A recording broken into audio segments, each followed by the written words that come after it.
questions.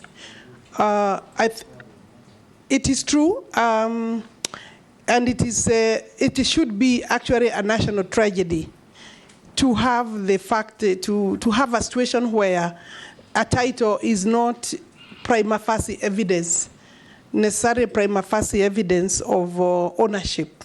When I was going through my university law course, I knew that title, and the land law that was taught is that title is sacred. The title deed is almost absolute, but it's no longer the case because, as you have rightly pointed out, we are aware of very many cases of fraud being carried out by Kenyans with the support of sometimes unscrupulous... You mean Kenyan criminals?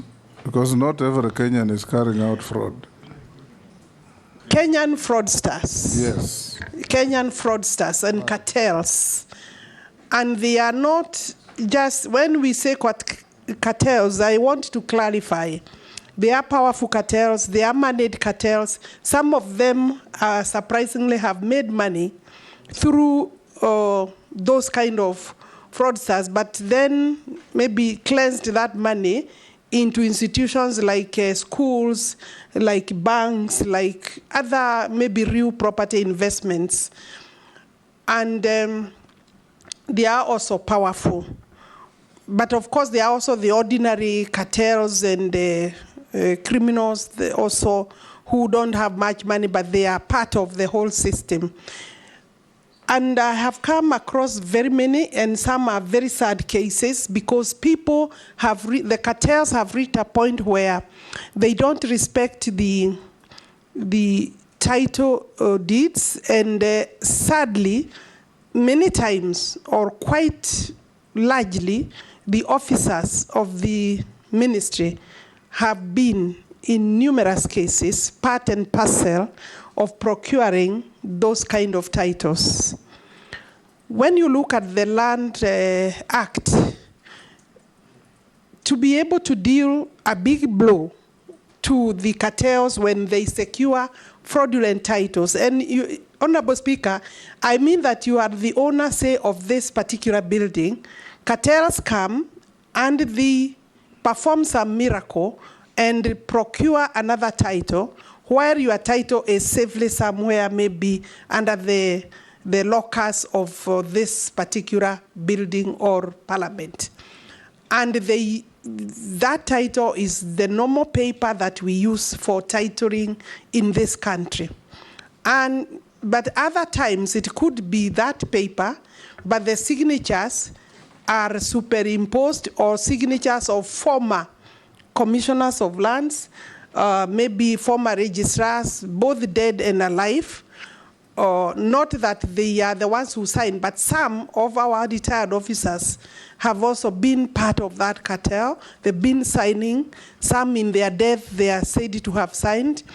And therefore, what am I doing? I think we need to work on some amendments very quickly on the Land Act, so that the minute the registry, the technical information on the land records are known to be interfered with, to have been fraudulently secured or changed, so then the registrar, say the Chief Land Registrar, should be able to immediately effect a cancellation and leave by law, because the minister is the custodian of all land titles, and therefore be able to say this record should look like this, and so that the person flagging another title out there should be left to be the one to have the honors of going to court to prove that the ministry has changed records or altered records, and that these are the true records.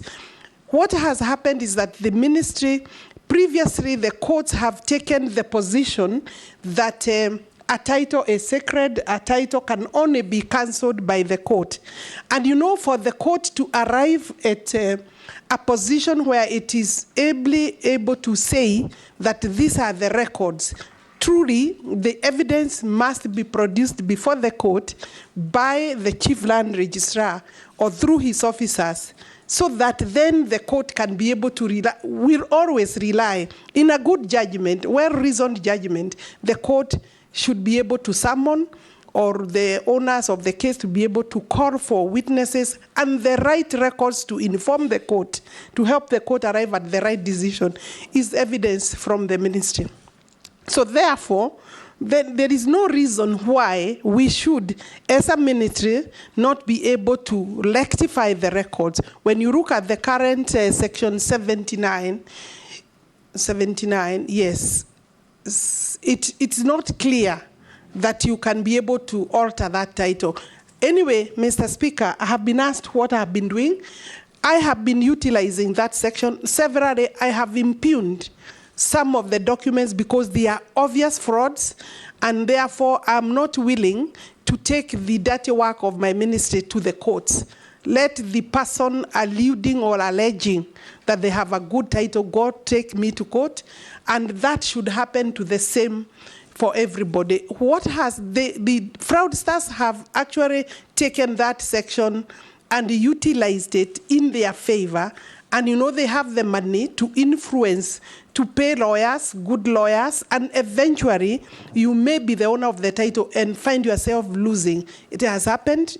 We have several cases in the High Court, others in the Court of Appeal, where people, genuine owners of land, are struggling with judgments that don't make sense at all.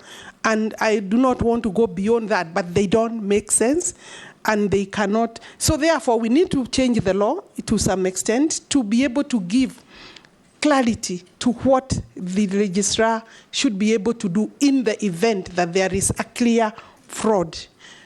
I have taken the position